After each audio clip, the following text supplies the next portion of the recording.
Before the video starts, I want to do something I've never done before, which is ask for a donation. However, it isn't for me, but for the Battleship Texas Foundation. The foundation has begun the fully funded work of repairing the ship's hull, but there are other things that can best be done at a shipyard to further enhance the ship. Many of these have not been fully funded, so if you want to directly support the ship, you can do so by clicking on one of the buttons in this video's description. Your money will directly help save the ship and return her to her former glory. To quote the ship's motto, and as a call to my fellow citizens, come on, Texas! As you certainly know by now, Battleship Texas left her home of 74 years at the San Jacinto battleground for the last time on August 31st and was towed to Galveston, where she entered a dry dock at Gulf Copper for major hull repairs. This was the culmination of 3 years of rigorous planning and preparation that led to a textbook execution of the plan. The trip was followed by thousands of people who found vantage points along the shores of Galveston Bay. From there, they watched, photographed, and videoed the 39.5-mile trip down the Houston Ship Channel. I wanted something different, so instead of elbowing my way through crowds to find glamour shots while hopscotching my way between San Jacinto and Galveston, I chose only places where I knew I could get something different. That narrowed it down to 2 locations, at the beginning and at the end of the tow.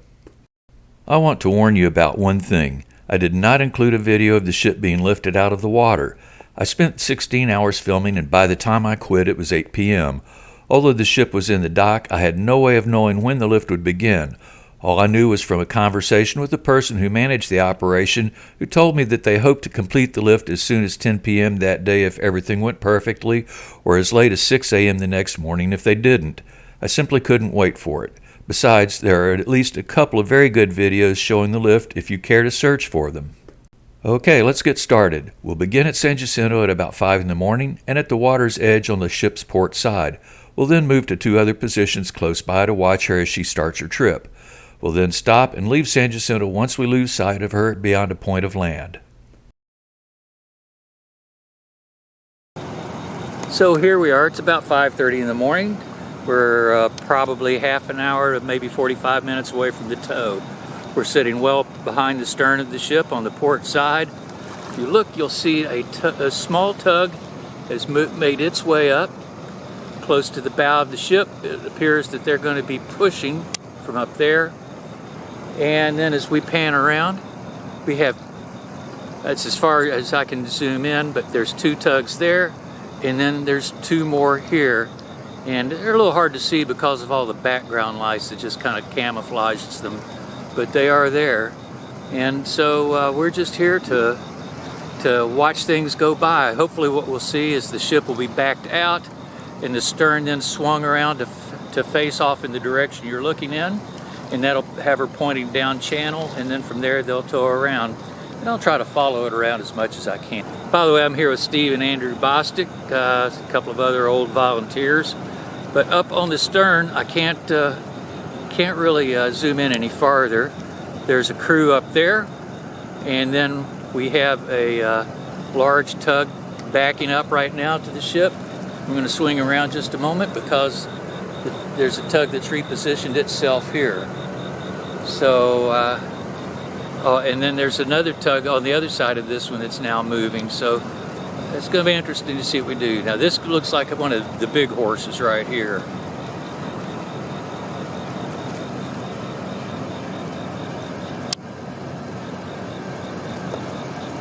Okay, I've switched off to a different camera that definitely has a better ability. And so what we have is this large tug here. I don't think you can see it, but here's the stern of the ship. And connecting the 2 is the heavy-duty tow line. So he's got tension on the line, but I would be very surprised if they're ready to pull it out, because we were told that they won't start doing it until daylight, and that's still maybe about an hour away. We'll see though. Okay, so kind of a little update here. Let's see, it's about 10 minutes till 6, and what we have is one large tug that does have a tow line attached to the stern of the ship to pull it out. But as we swing around, we have a second tug, third, fourth, and even a fifth. So there's 4 more tugs positioning themselves. Don't know what they're planning on doing, but there's no lack of horsepower.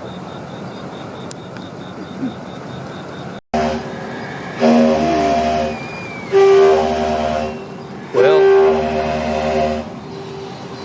the ship is starting to move. I can see, can also hear those lines groaning.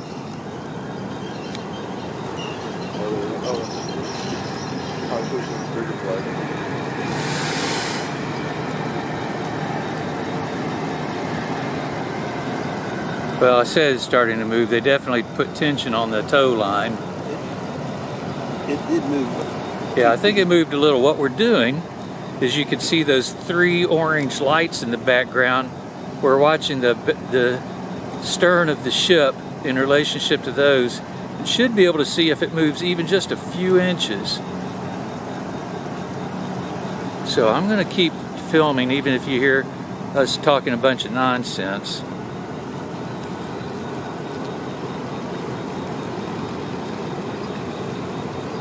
Unfortunately, we missed it. They blew the ship's whistle just before I turned this on. Might have picked up a little piece of it. Okay, but he's definitely got tension on that tow line. It has moved a few more inches. Oh, it's definitely moving. So the ship is moving. One of those 3 lights has now disappeared. Folks, it looks like this ship might come out pretty easy. I shouldn't jinx it like that. But they removed over 10,000 yards of silt that had piled up and washed up behind the ship, and also dredged along both sides of the ship. So there's really nothing to hold her back. Yeah, she's moving. So this is it, folks. She is now leaving her home since 1948.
Well, what's interesting here is that we had heard the tug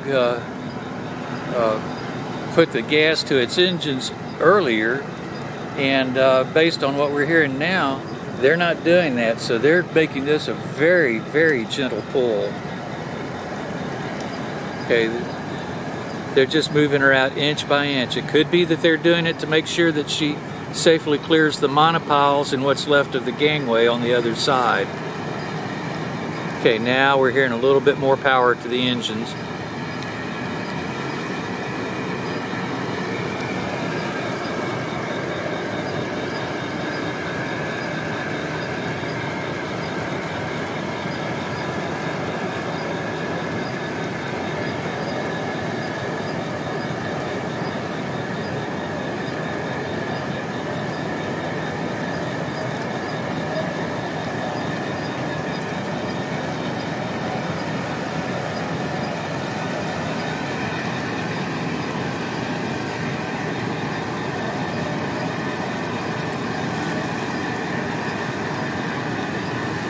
Yeah, she's moving just inches at a time. It's a smart thing to do. There's no hurry.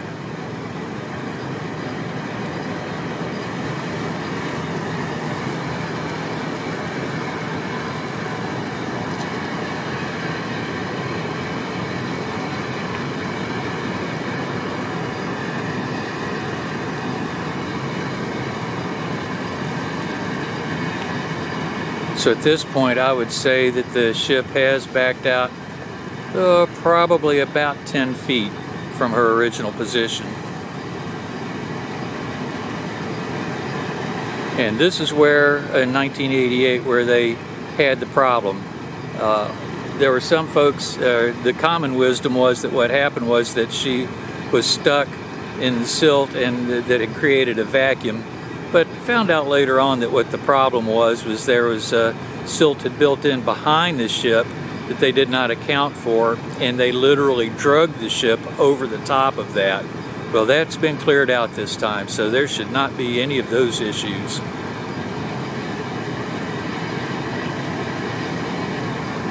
Okay, I'm watching. It's moving. It is just barely creeping. Probably not more than 6 inches a minute.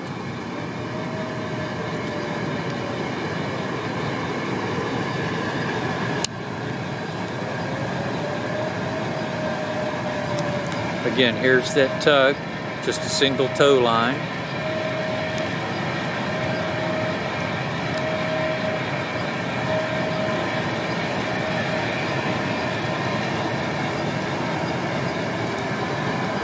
Yep, still moving.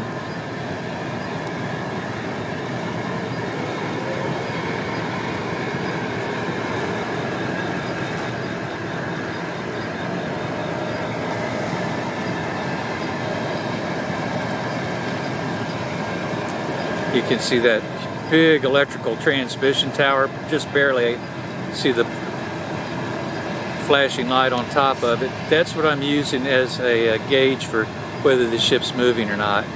And I can definitely see that it's moving just inches at a time. When the tow started, the stern of the ship was almost completely to the left of that tower. And so now, in fact, she is now past the tower, so there's no question that the ship's moving.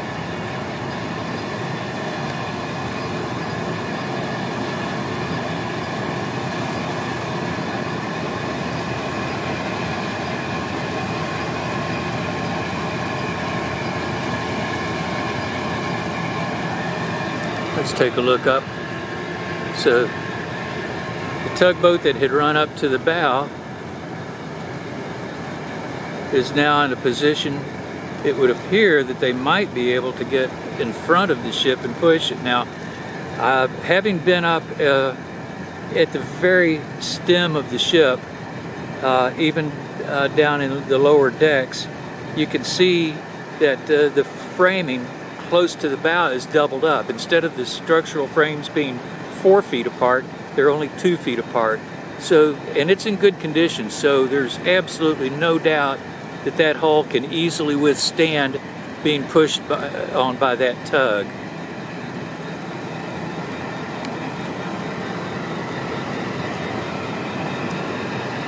Okay, I can now just barely see that they've got a line strung from the bow to that tug off to the side. So our best assumption is that they're using that to position the bow for a better pull out of the slip. Okay, if we come back, now we can see that that stern is well past that tower in the background, and we can clearly see movement. Again, not fast. We're probably up to, if I had to guess, maybe 3 feet a minute.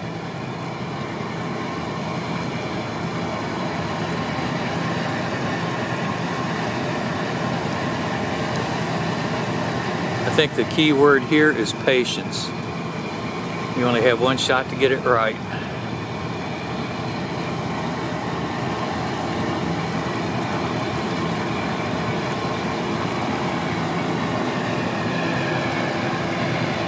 So again, here's the tug doing a nice steady pull.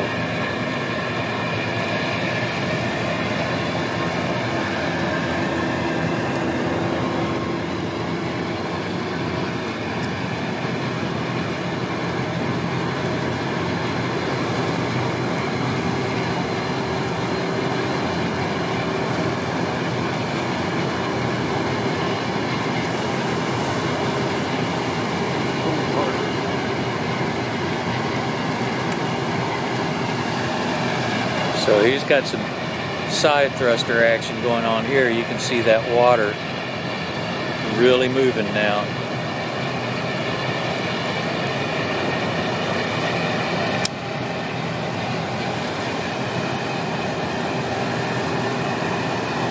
So my assumption, well, obviously they're going to tow the ship bow first down the channel. So that means that the bow of the ship is going to have to be pointed off to our right. So that means that the stern, once they get the ship clear of the slip, they'll have to swing it around to where it's pointing off toward the background. Oh, she's really moving now.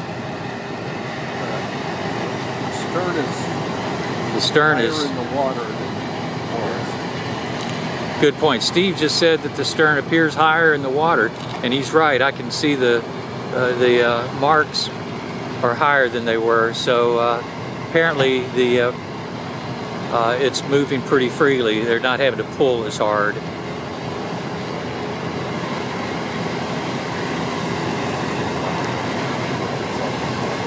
What?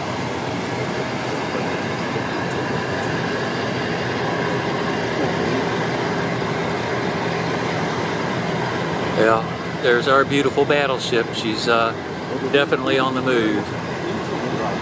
You can see the bow, the ship. Now that tugboat is, now we can see that that tugboat has that line directly off the bow. So he's there obviously to steer the bow of the ship to keep it properly lined up as it's pulled from the slip.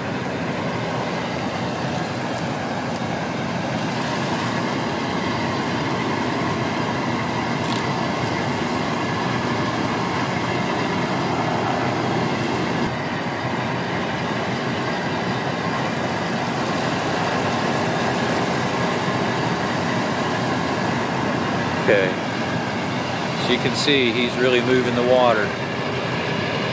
He's putting some oomph behind it. The other tugs in the background are just holding their positions. A couple of them are inching around a little bit. Now if we look, if you look way back, you can see the flashing white light. That's where that tower was. So the ship is, I would have, if I had to guess, probably about 50 feet out of her slip now. But moving pretty nicely. Nothing seems to be slowing her down.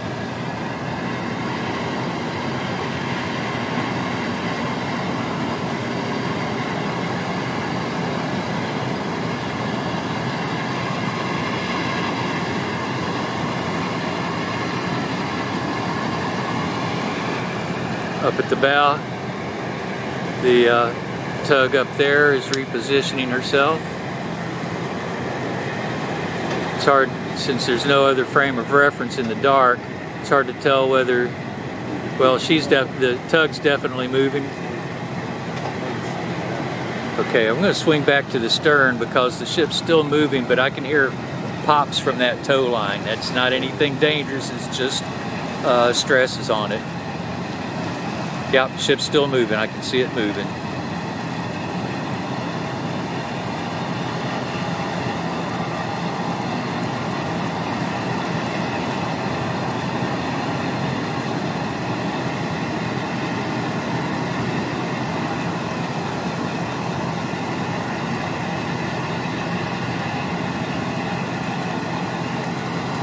So if anybody knows Morse code, we could flash a signal up to him saying good luck.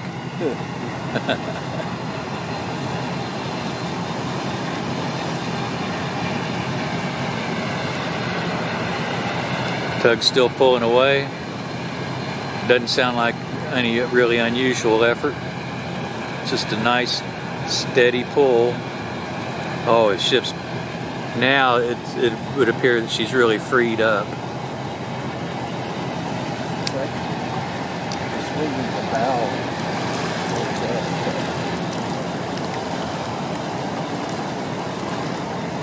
Okay, he just eased off. Well, the ship's moving. And it's definitely over where that spoil bank had been, so it would appear that they did a good job of clearing that away. and the ship's moving very freely. That's such a good sight. Even though I hate to see her leave, we sure don't want any problems at this point. And I just have to say too, all of the work that's gone into this for 3 years now is starting to pay off, because they had to be able to guarantee that there wasn't a problem. The Houston Ship Channel is one of the busiest channels in the world, and the idea of a 29,000-ton battleship sinking in it is just a horror that no one wants to imagine. And the tow simply would not have been allowed if every possible problem hadn't been resolved prior to the tow.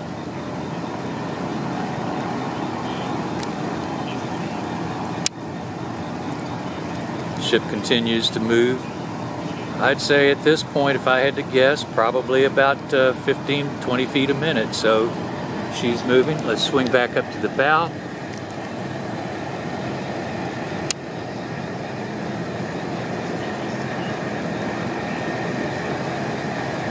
We don't have a good reference up there other than the tug, but the tug moves around, so we can't really tell how much of it's the tug and how much of it's the ship.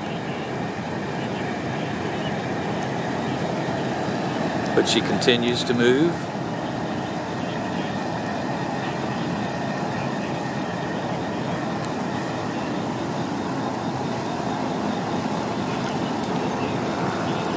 By the way, when we started this, just to give you a little better idea, where we were sitting was pretty far behind the stern of the ship. So now the stern is well past us, and actually the number 5 turret is about to come up even to us.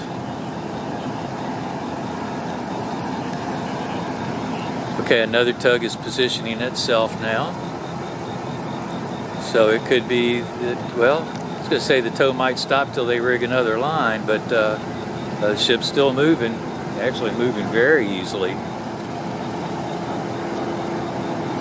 Sorry if this gets repetitious. I'm just going to be quiet and we'll just watch.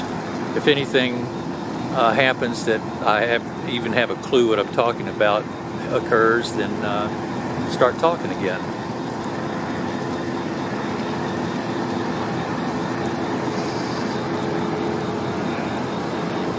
To the right is the tug that's got the tow line on it. You can see the one with the really white lights is just repositioning, and then there's a third to the left of that with the kind of yellowish floods, little floodlights, is also backing in. So who knows, it's very likely they might rig a couple of more tow lines, because they definitely have to swing that stern around.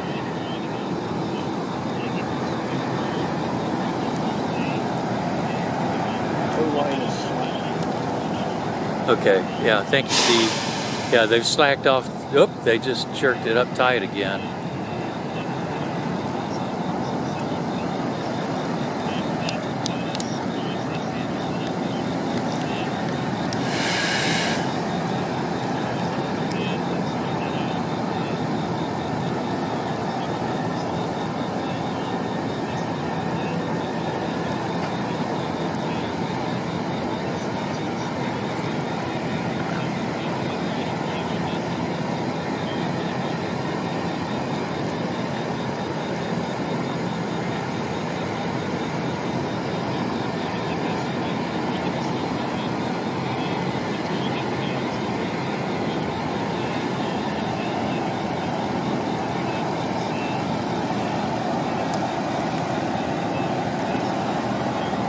So we're now directly lined up with the number 5 turret,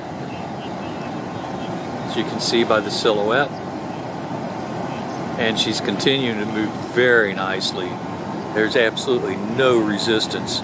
Keep in mind that that's approximately 28,000 tons of mass with an incredible amount of inertia that has to be overcome. So if there's any difficulty, it's not due to anything dragging on the hull, it's just simply getting that weight in motion. Now here's another thing. A good reason to go slowly is because once that ship starts moving, if you want it to stop, it won't stop. So they have to move it slowly enough to where if they have a problem, then I would assume the tug at the bow could pour the gas to it and hopefully slow it down. But it requires the ship moving very slowly to be able to do that. By the way, we're also fighting mosquitoes who laugh at deep woods off in DEET. Rumor has it that some of them even have FAA aircraft registration numbers on them. But they can bite you through jeans. I didn't do a very good job of hosing down my t-shirt, so they're getting through that. Okay, ship's moving very freely now. We're now the number 4 turret's passing us and the main mast. So they're out of the slip by over 100 feet now, and in fact, here comes the bow.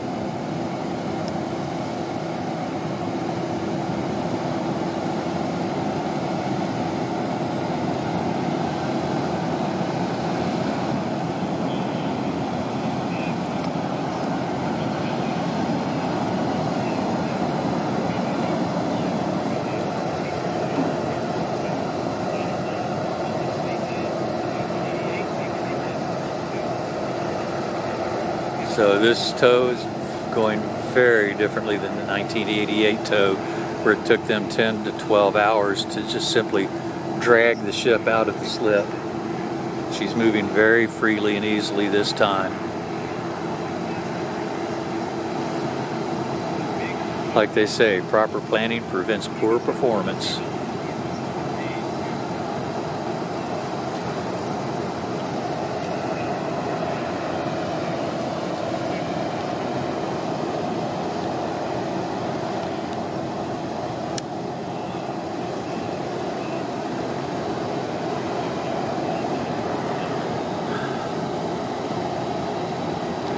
So last Friday, some other volunteers and I did some work up on the bridge, which is up there. You just can't see it in the dark. They're not going to have much in the way of lights on in there. But there's members of the Coast Guard, the channel pilot, and BTF, Battleship Texas Foundation representatives, and the towing contractor. So it's pretty heavily occupied. And boy, I'd sure love to be up there right now and for the next 8 to 10 hours.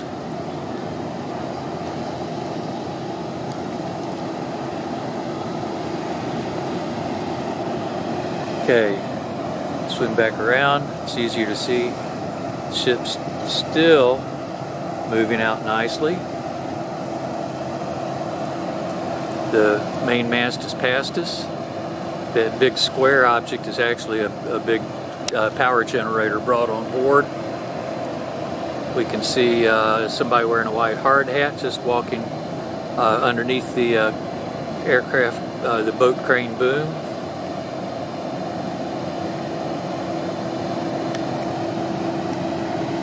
And the ship's about, we're at approximately amidships now. So the ship is most of the way out of our slip. Now here's the tug up here. He's throwing up a wake, so he's obviously pushing pretty hard against the bow of the ship.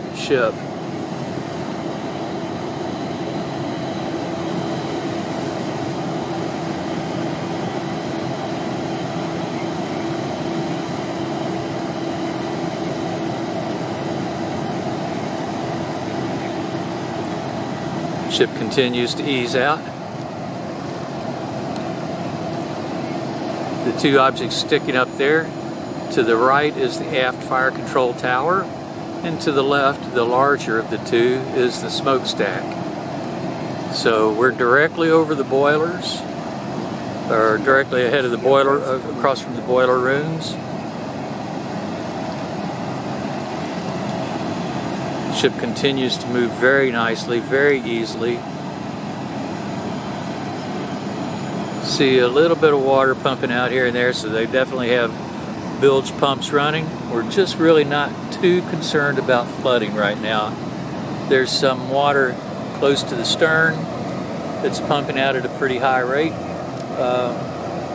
That would not surprise me at all. That's where some of the biggest interior hull leak problems were. and there's just not a good way to patch those. So they've got some serious pumps down there to control it. Okay, you can see these three lit areas there on the hull. That's called the air castle on the port side. That's where 5-inch guns are. We can't see them because it's dark. And now we're lined up with the foremast. And again, now the navigation bridge, we're zoomed in on that. There's no lights showing there. That doesn't surprise me. They would want to keep it pretty dark to maintain their night vision. And you can see we're getting close to the bow. This tug is continuing to work. By the way, you can also, I'm going to swing back around because you can see that they're starting to swing the stern of the ship away from us. And we're assuming that this tug is pouring the power on to keep it from swinging, the bow from swinging around too fast. Whoa, buddy. Definitely got some floodlights there.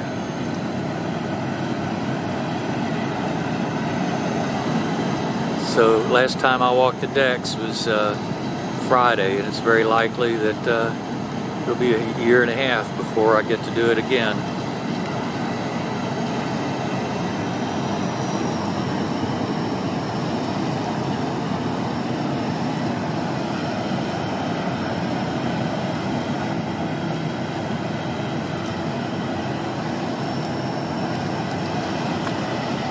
Okay, it's kind of hard to see because of those lights. Let me try to get my hand, but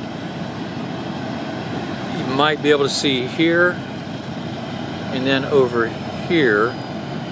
Those, let me get there. Okay, with my finger blocking it, you can see the outlines of the pilings. Those are part of the monopile suspension, and that's what the ship's been moored to for the last, well, let's see here, what is it now, 32 years.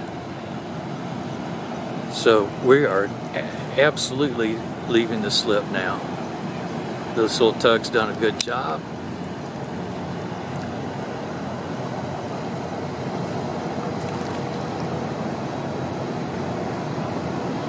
Hope you guys don't mind my incessant talking. No.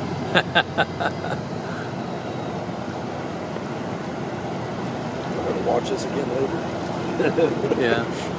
The other thing is, what the heck am I going to do with all this footage? Okay, we've got almost the entire ship in view. Okay, I'm going to swing back around for a second because there is what's left of the gangway that get us onto the ship, and now the stern is clear. I'm sorry, the bow rather. You can see that beautiful taper to this. To the bow of the ship that's so distinctive.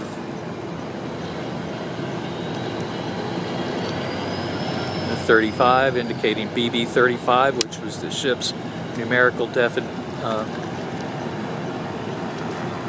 want to say definition, that's not the right word.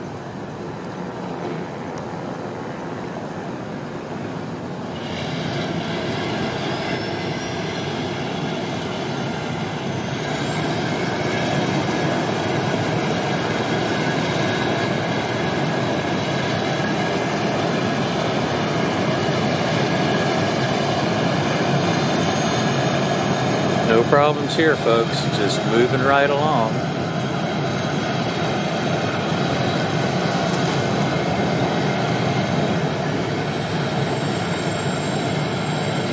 So the bow is actually about, I'd say about 3 feet higher than the stern.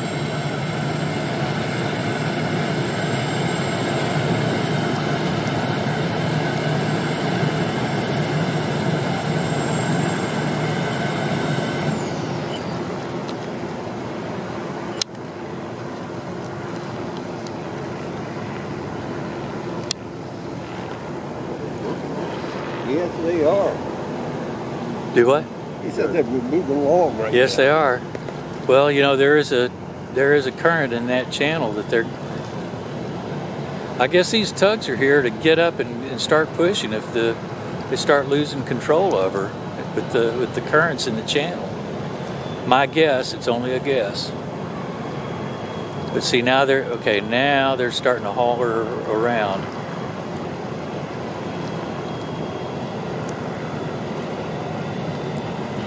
Gotta say, it's a pretty sight to see it in motion, even if it's not under her own power.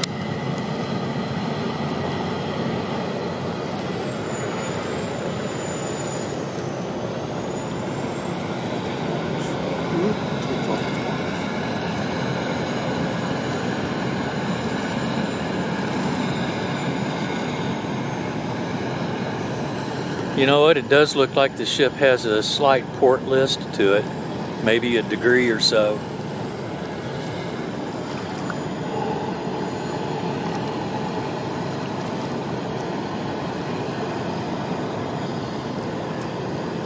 Now, once they get her swung around, I'm going to try to move around to a point of land to where we can actually watch her tow out. Okay, so now, okay. Tugs are getting positioned. At some point, they'll be hooking the towing bridle up to one or more of the tugs off the bow.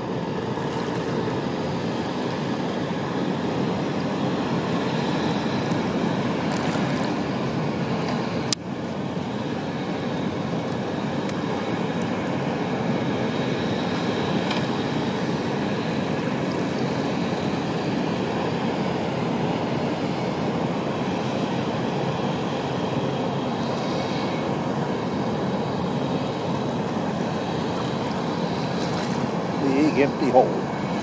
Yeah, what? Yeah, let's swing around. Thank you, Steve. That's a good point. Just a big empty hole where the ship used to be. Man, it's an odd sight. Okay, boy, sun's coming up fast now. Okay.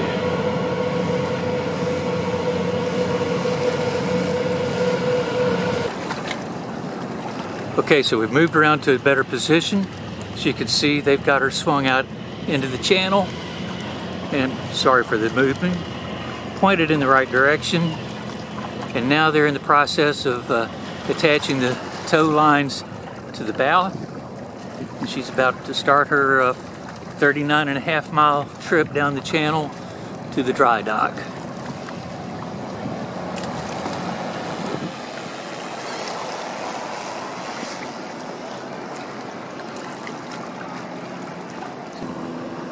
Okay, so while they are attaching the bow lines, the tug that hauled her out of the slip is now pulling the stern around to get her properly lined up with the channel. So this isn't just a matter of throwing a line on and dragging her around. There's obviously a great deal of planning and work goes into this.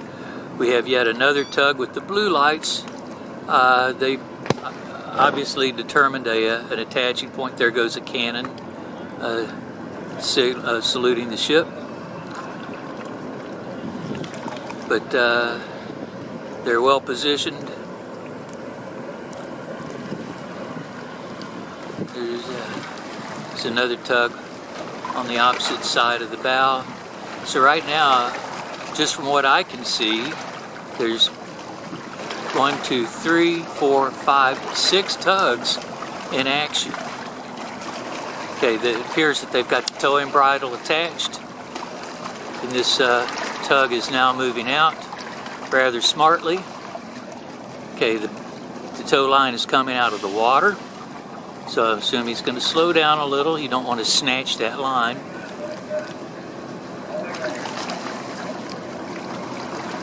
This camera only has limited zoom ability, so this is the best we're going to get, but it's good enough.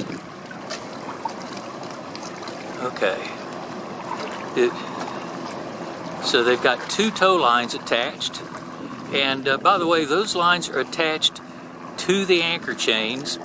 And the anchor chains are, each one is secured at, not only at its capstan, but also at 2 other points along each chain using what are called pelican hooks that are firmly bolted to the ship's frame, so there should not be any kind of structural issues. Okay, the towing lines are drawn taut. The other tugs have backed away. So it appears that we're about to start the official tow down the channel.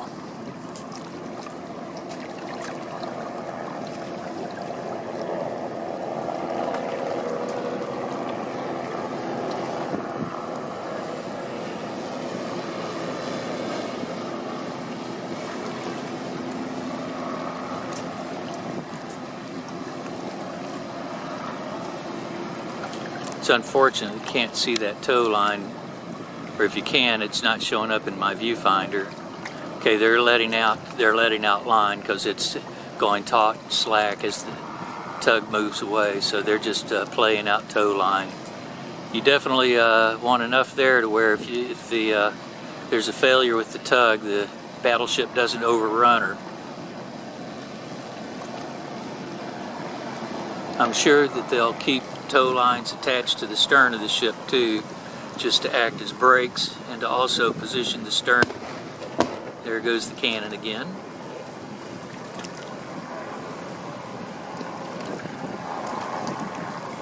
Okay, sun's starting to come up. It's a pretty sight. Okay, the tow's starting. I can see a little bit of movement, just a touch.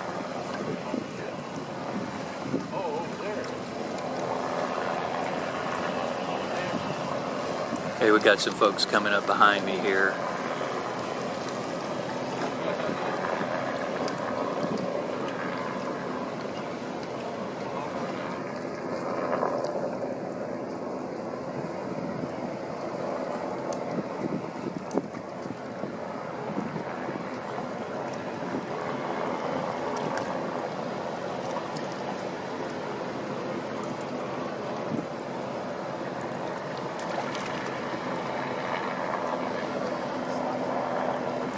Okay, she's moving now. She's starting to move, so the ship is now underway.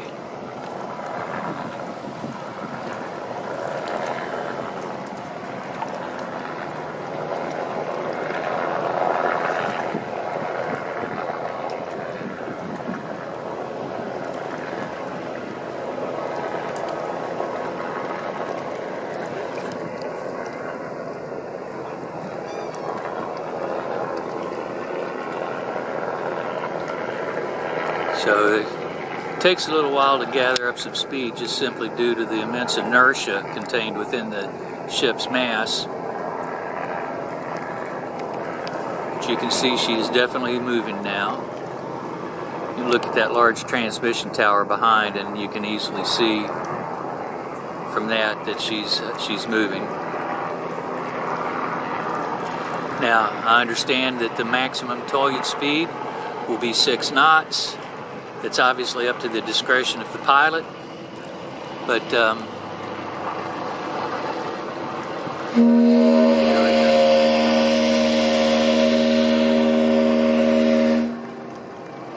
how fine is that?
So to all you naysayers that were really worried, of course the tow's just started, but she easily cleared her slip.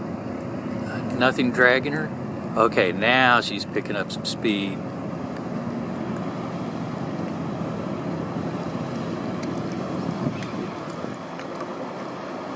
And what I think is also important, we're going to keep an eye out, at least here on the starboard side, and see if we see very much water coming out of her, indicating that there's any serious pumping going on.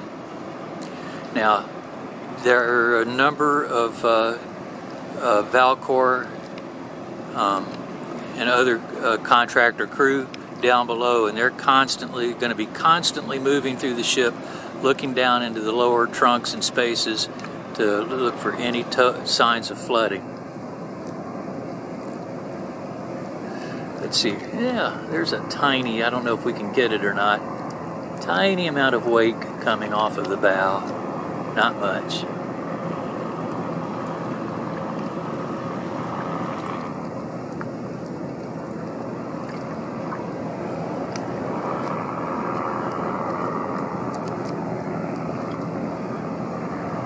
So, when was the last time you saw a dreadnought battleship cruise by?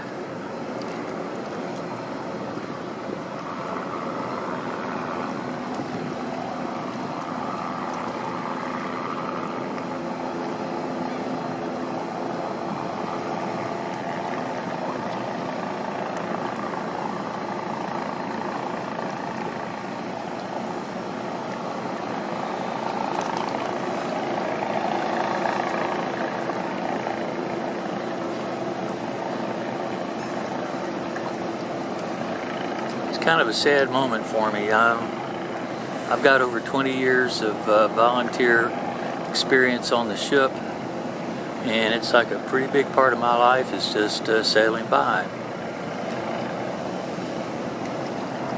I just hope it, wherever her new home port is, it'll be close enough for me to easily get to her.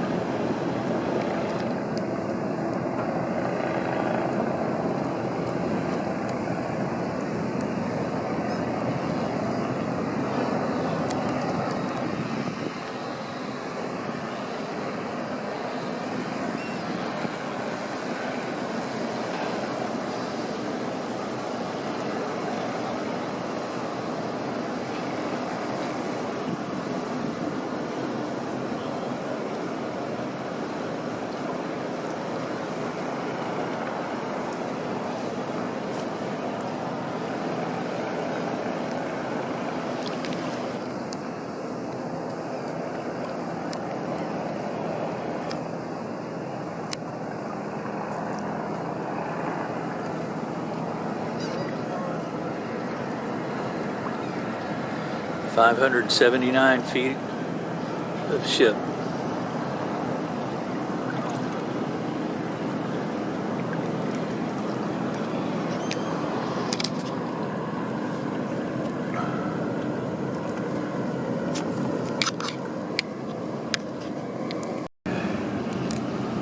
As she sails off into the sunrise.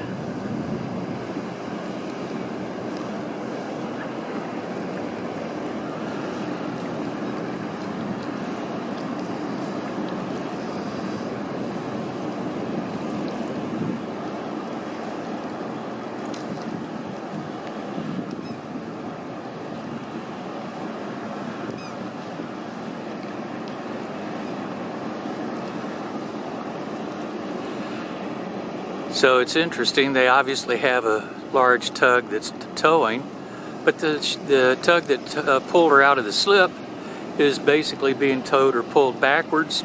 Obviously, if there's some kind of problem where they need to slow the ship down or stop her as quickly as possible, he can pour on the power and do that. Behind here we have a number of law enforcement helping maintain proper clearance.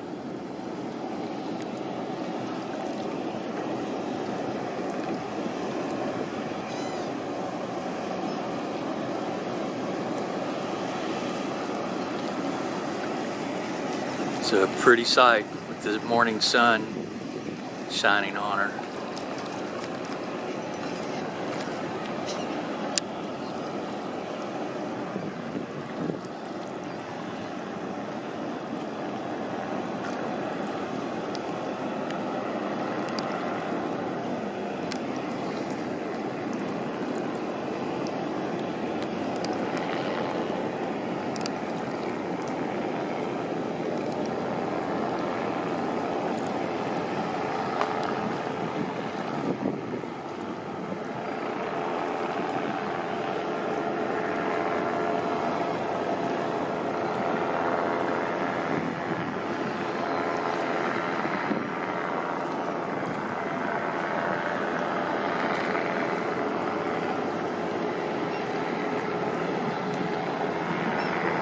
Okay, so we've got us a new vantage point now, and And as I'm zoomed as far as I can, so the ship's off in the distance.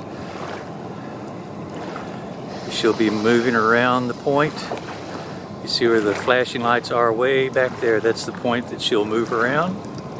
Then there's right in the center of the frame, there's a building. That's the Monument Inn restaurant. And that's the point where she'll swing around and start heading south toward Galveston.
Probably had to take my wife's the one that put them on, so I probably had to take the cover off to get the rest of it done.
So it's 10 minutes until 7, so I'd say they are right on schedule. That's certainly a good sign.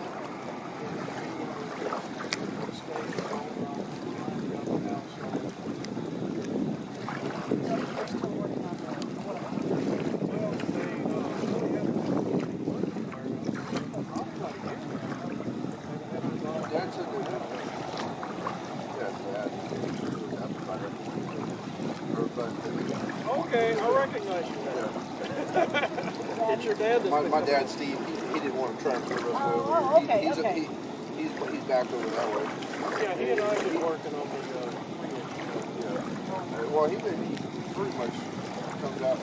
They've been doing a lot of this cleanup work out on the ship, and then go to work in the workshop.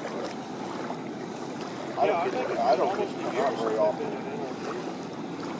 I think it's almost a year since we've been in our even Wednesday work days, they would have it out of the ship.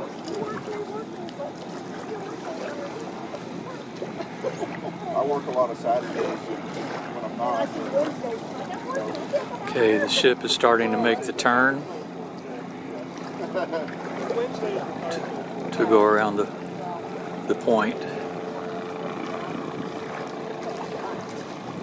What a great silhouette.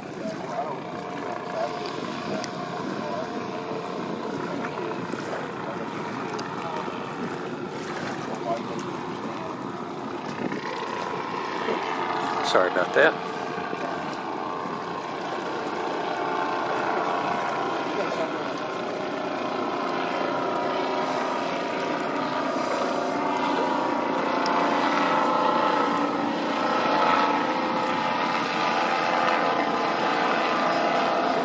Okay, the tow tug is now passing behind the point, and it won't be very shortly that we'll only see the fore and main masts of the ship above the land in the trees.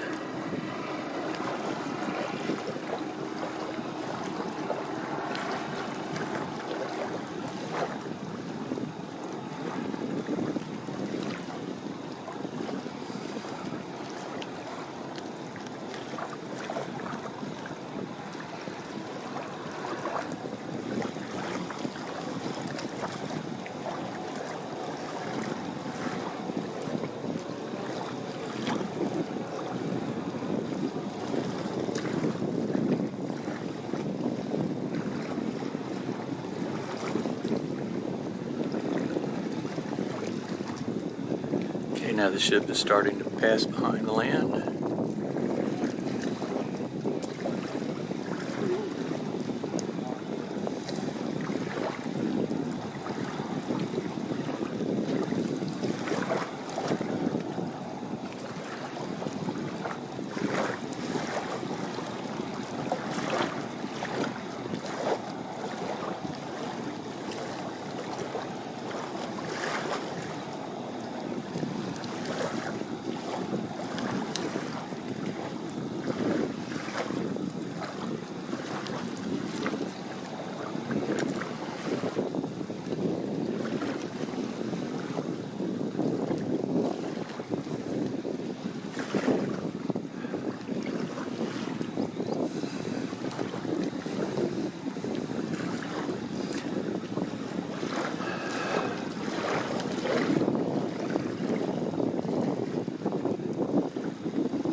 Okay, she's now behind the point of land, and all we see is the superstructure and the two masts.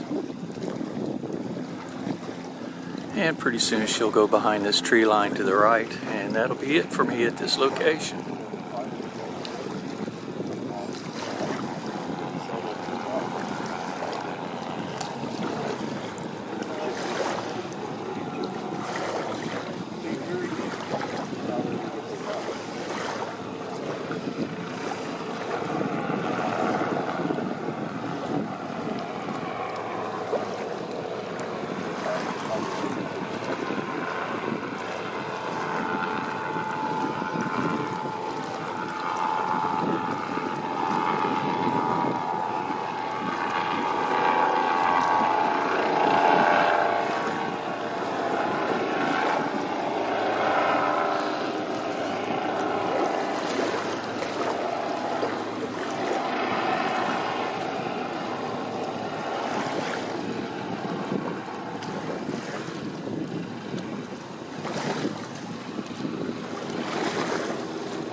And with that, the foremast is now out of sight, and finally the main mast. And that's it, folks.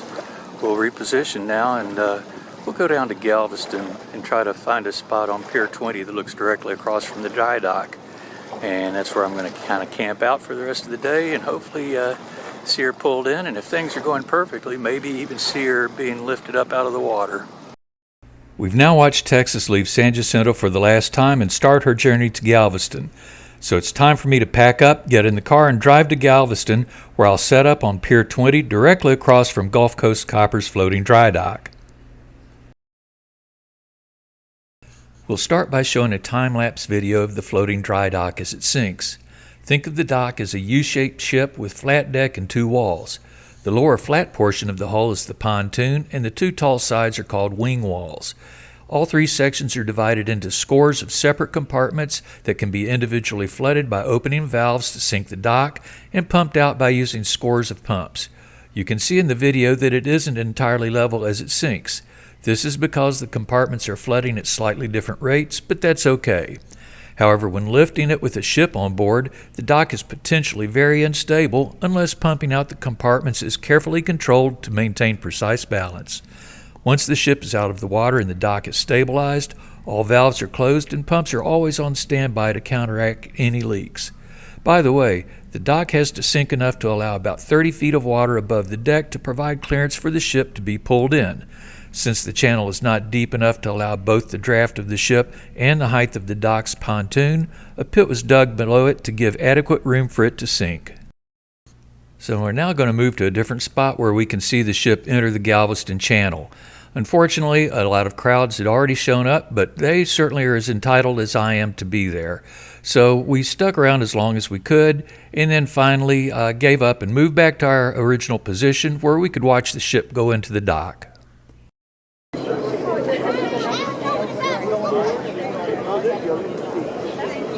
Small, that's on the right.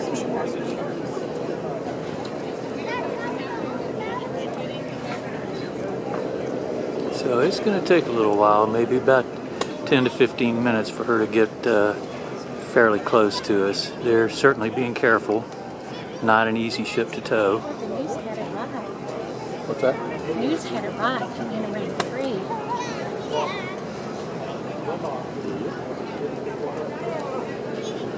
Now, off to the right, there's a fireboat welcoming her.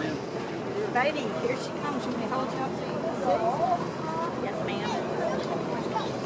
Look, the big ship. So it's going to take a little while, maybe about 10 to 15 minutes for her to get fairly close to us. They're certainly being careful.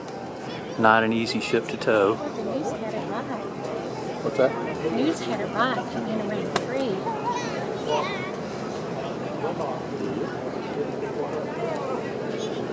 Now, off to the right, there's a fireboat welcoming her. Baby, here she comes. You may hold you up so you can see. Yes, ma'am. Look, the big ship's coming. See the gray? She's coming this way. They have boats squirt water up over. They're doing the water. Come on, Texas. Okay, so now we're able to see bow on, and she's 2,000 or 3,000 yards away. Still going to take a while. They're really moving slowly right now. Very narrow navigation, and a ship like that's really hard to turn under tow. Fireboats shooting water, welcoming her. I'll come back. You gotta want to get your daughter. Oh, did you? Hey, I think about it. So we're going to shoot just a few more seconds. You can see it now moving well into the channel. It's still easily a mile away. It is a large ship, so it's certainly bigger than it appears right now. But moving very carefully. Looks like maybe a knot or two speed. Well, folks and a pilot boat have conspired against me. So you can see the ship's over the top of the pilot boat there. There she is. I'm going to move to a less desirable position to see her coming in, but one that where I know I'll have a clearer view. Okay, so there's the towboat right there, and we're about to see the bow of the ship come past this blue canopy. Quite a sight to see. Unfortunately, we just couldn't find a good spot. There was a lot of folks came in, a lot of like harbor pilot boats and other things that were in the way, so we moved back to our original position, which will provide really good views of the ship actually going into the dry dock. I think we'll have the best view in the house for that.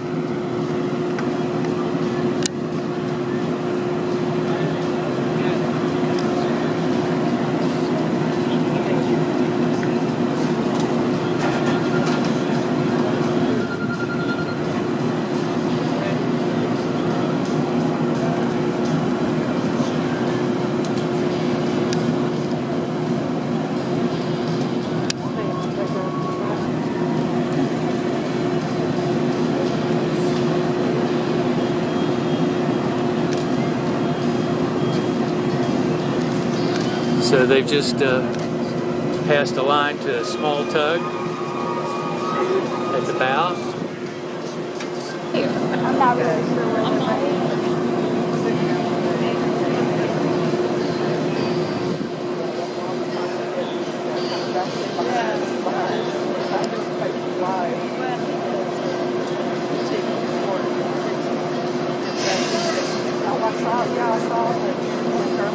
I like how that was the one that was doing it when we were down on the sea. You get a shot?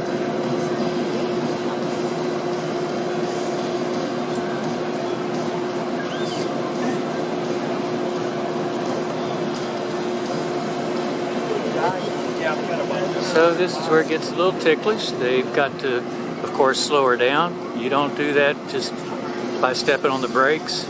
Then they're going to have, assuming that the bow goes in first, they're going to have to swing. There's the ship's whistle.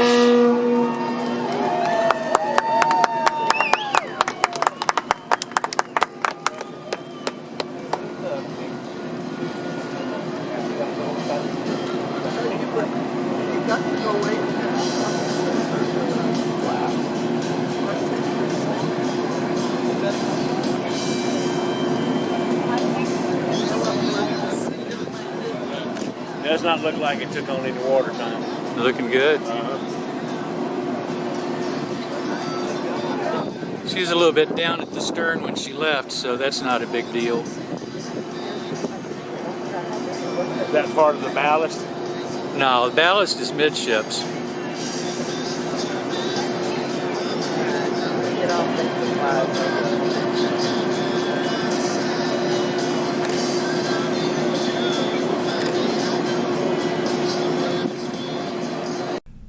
Please forgive the odd frame shape during the following sequence. Unbeknownst to me, someone had nudged the tripod and knocked the camera out of level. The only way to correct the image was to tilt the entire sequence, and that resulted in what you see here. We've sped things up again to compress a process that took an hour into only about 2 minutes. In spite of that, you can still see that the tugs are operating in extremely close coordination off of both sides of the stern and by pulling backwards to act as a brake. This is by far the most critical point of the entire tow. The ship's immense 28,000-ton mass is not only difficult to start moving, it's equally hard to stop. The smallest miscalculation can result in a collision with the dock that would result in serious damage to both the ship and the dock. At this point, let's sit back and enjoy the tug ballet as they carefully move the ship into the dock and position her over the keel blocks.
We'll now back off while still watching the tugs make the final tiny adjustments to the ship.